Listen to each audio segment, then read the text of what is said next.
Next tonight here, the tragedy at Yellowstone National Park involving a baby bison. Putting her in the hospital with significant injuries. Park rangers say it happened this morning on the north shore of Lake Yellowstone. Mudanças drásticas foram observadas no ecossistema do Parque Ecológico de Yellowstone, o que fez com que ele fosse fechado para proteger visitantes dos eventos horríveis que podem acontecer. Foi uma solução temporária enquanto algo mais certo não é feito. Peter Doocy, correspondente da Fox News, revelou mais sobre a situação perigosa. Depois das muitas pesquisas e observações feitas por cientistas, nós agora podemos entender melhor as ameaças presentes dentro dos limites do Parque de Yellowstone, discutir as belezas naturais que fazem o parque único e o que aconteceu para provocar seu fechamento. O que será que se esconde nas profundezas de uma das reservas naturais mais belas do mundo? O que os cientistas não param de estudar por lá? Quer saber mais? Então vem comigo que você ficará por dentro de tudo.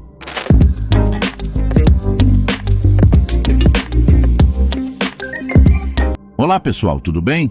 Bem-vindos ao Conhecimentos do Mundo.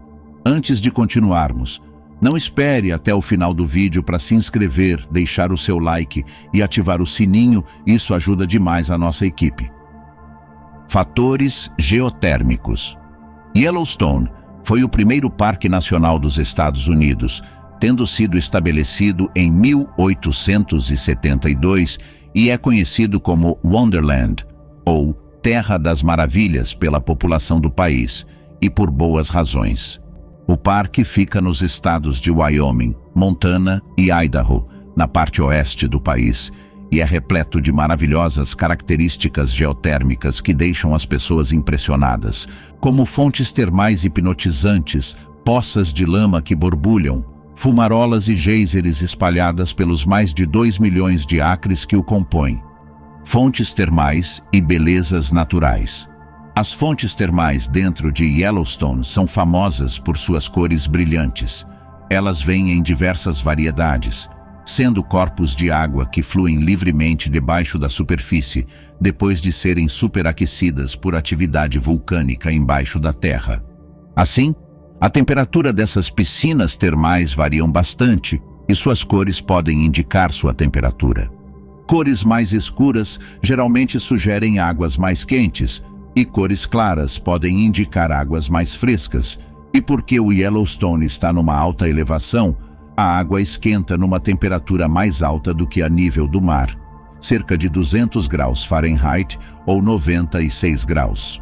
As poças de lama são outros tipos de atividades geotérmicas, consistentes de uma pequena quantidade de água misturada com bactérias e compostos ácidos. As bactérias usam o sulfureto de hidrogênio encontrado no solo profundo como sua fonte de energia e o transformam em ácido sulfúrico.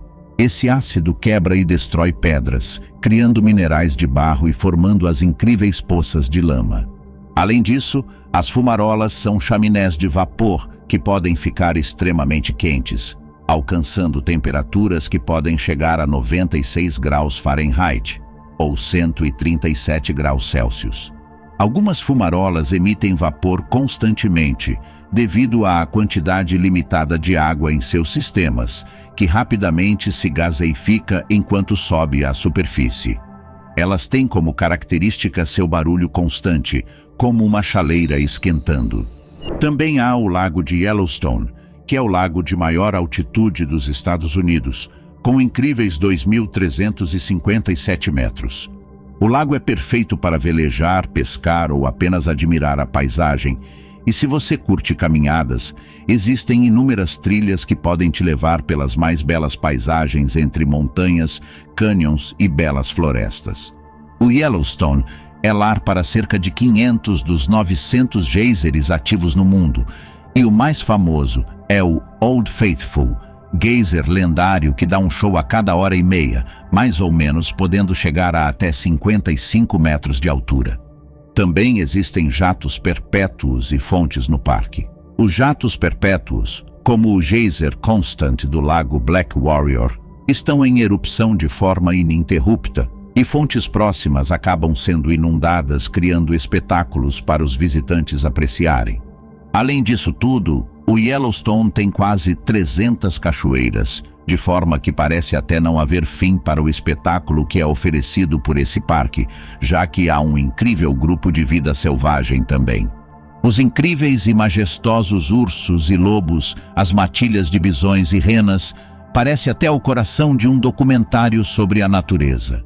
Com todas essas coisas incríveis presentes no parque de Yellowstone, é uma pena que ele tenha que ser fechado por razões tão ameaçadoras.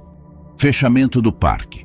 Peter Doocy explicou que não há como evitar o fechamento do parque, e medidas estão sendo tomadas para que as ameaças sejam contidas.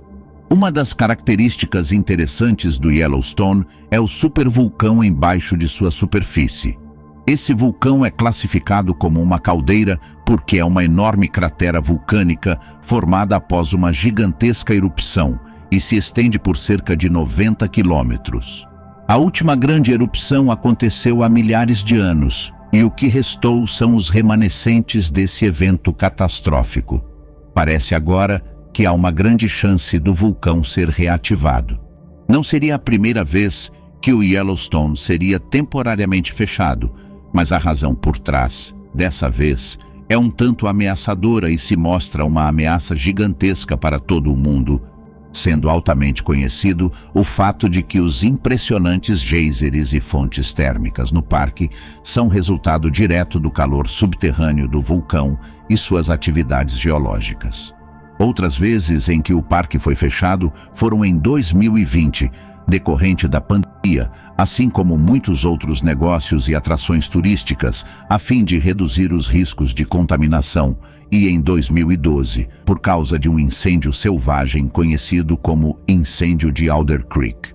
O incêndio começou no início de agosto daquele ano, e seu rápido alastramento e perigo potencial fez com que as autoridades tivessem que tomar ações imediatas para proteger tanto os visitantes quanto os recursos do parque, que foi reaberto quando a situação foi posta sob controle. Outras ocasiões que o parque fechou, em passados mais distantes, também têm relação com fogo, e em um caso, com uma inundação.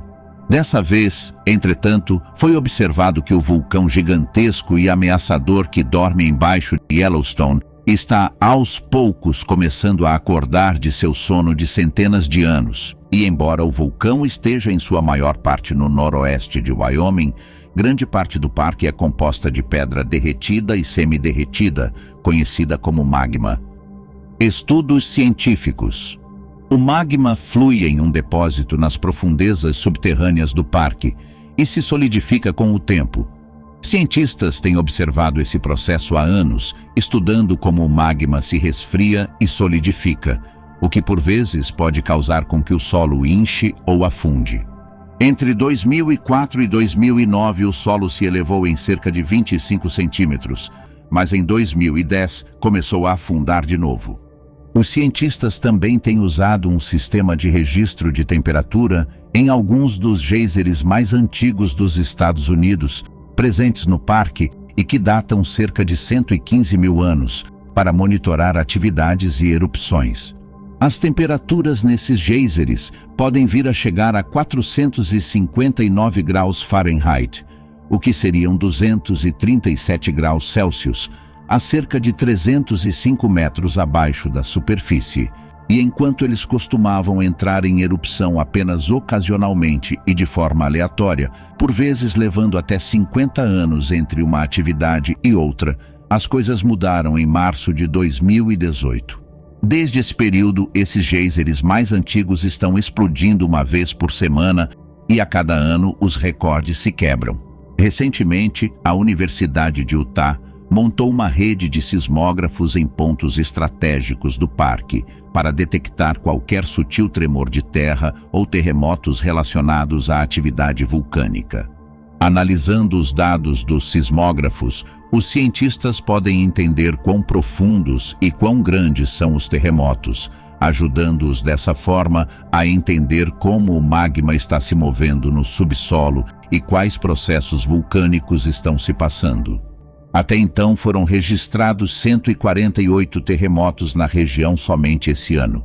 Assim, podemos concluir que o Parque Nacional de Yellowstone tem dado sinais sutis sobre as mudanças geológicas que estão acontecendo na área, levando as autoridades do parque a considerar o fechamento, até que todas as preocupações sobre uma possível erupção vulcânica sejam esclarecidas. Escala de erupção de um supervulcão. As notícias sobre uma possível erupção têm deixado o público compreensivelmente preocupado sobre a segurança dos visitantes e o bem-estar do ecossistema local, e por um bom motivo. Supervulcões são particularmente conhecidos por serem mais perigosos que os normais. Na escala VI, usada para medir o grau de intensidade das erupções vulcânicas, o número 8 é a possibilidade mais catastrófica, levando em conta fatores como a altura da chaminé de erupção, quanto material vulcânico é emitido e quanto tempo o evento dura. No menor grau da escala, a erupção é mínima, sem se alastrar muito além do vulcão. No terceiro e quarto níveis, as erupções já estão mais explosivas, com colunas de erupção maiores, o que pode causar fluxo de emissão de cinzas, pedras e gases quentes e ter maior impacto nas regiões em volta do vulcão. Os últimos graus da escala, de 6 a 8, são as supererupções, que apesar de raras, são altamente destrutivas. Caracterizadas por colunas de erupção tão altas que alcançam a estratosfera e pela enorme quantidade de material expelido, os efeitos de erupções deste tipo podem ter impacto global no clima e causar consequências sociais e ambientais inimagináveis. Infelizmente, o vulcão embaixo do Parque Nacional do Yellowstone está dentro dessas últimas categorias. Um grupo de pesquisadores publicou um artigo em 2014 falando que, caso uma erupção acontecesse, ela lançaria cerca de 3 pés de cinza vulcânica por todo o centro-oeste dos Estados Unidos e outros estados como Wyoming, Montana e Colorado. Isso seria um desastre para a vegetação e vida selvagem das áreas, telhados quebrariam sob o peso das cinzas e aparelhos elétricos seriam danificados. As partículas de cinzas também agiriam como uma barreira, refletindo luz solar de volta ao espaço e causando um efeito de resfriamento temporário na superfície terrestre. Esse resfriamento atingiria os padrões de chuvas tropicais e afetaria as correntes eólicas, causando disrupção no clima global. Ações governamentais. O conhecimento dos riscos e consequências de tamanha catástrofe fazem com que muitas pessoas se perguntem se o governo norte-americano tem feito alguma coisa para tentar evitar esses eventos. O Yellowstone já é um parque há muitos anos, mas foi só nos anos 60 que cientistas entenderam o tamanho real assustador do vulcão, e foi apenas nos anos 80 que eles descobriram que ele ainda estava vivo e poderia se tornar uma grande ameaça. Como é apenas uma ameaça em potencial, o governo não tomou medidas significativas para lidar com o impacto quando ele chegar a acontecer, já que é quase impossível se planejar precisamente para uma catástrofe de tal magnitude. Claro que se o vulcão se tornar realmente ameaçador, haverão planos para evacuação popular, mas antes disso tudo, o que eles podem fazer é preparar sistemas de alerta geral e dar instruções para a população em campanhas de conscientização. Eles também poderiam começar com a organização de infraestrutura, como abrigos de emergência e postos médicos, apesar de que pode-se argumentar que, caso a erupção não ocorra nas décadas seguintes, esses esforços seriam em vão. O cientista Michio Kaku enfatizou que, com todos esses sinais, o vulcão com certeza vai entrar em erupção algum dia. Pode não acontecer nas próximas décadas, talvez nem nos próximos séculos, mas nós devemos continuar prestando muita atenção às possibilidades e aceitar que a natureza muitas vezes tem seus próprios planos. Mas e aí? O que você achou desse conteúdo? Já sabia que o parque de Yellowstone estava em cima de um supervulcão? Já pensou em visitar o parque e explorar suas belezas naturais? Tem alguma experiência ou história com fontes térmicas ou vulcões? Conta pra gente nos comentários. Queremos saber a sua opinião. Acompanhe mais vídeos como este, se inscreva em nosso canal e ative o sininho das notificações. Um forte abraço.